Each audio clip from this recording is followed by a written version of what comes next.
Andrew, magagawas ka na. Namipiyansa ni mo. Oh, salamat. Salamat kay Chief. Tay. Tay. Na siya, ma'am, mga kong anak. Nadahig lang na siya, ma'am. Huwag magiging siya sa aba. Jesus! Kabatan-on pa ba rin ni mo dong? Uy! Kasayang ni mo kung mabilanggo ka og dugay. Bao lagi, ma'am. Salamat kay ma'am. Tawgalan ko og Clara, Andro. Yun na. Wa bang kay trabaho, no, Andro? Wawa lagi, ma'am. Gusto lagi kong matrabaho. Aron, di na ko makikuban sa kong mga barkada ba? Na ako'y nauna-unaan. Aron dili ka magkalisod sa pagbayad sa kwarta nga imong yuwaman, Tomas. Adto ni mo trabaho si Andros sa among panimay.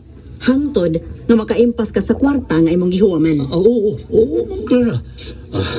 Okay kay ko, ana. Siguro kung makabayad ko, ma'am. O sige, tana. Adto ta sa bahay. Aron makakita usab ang imong anak.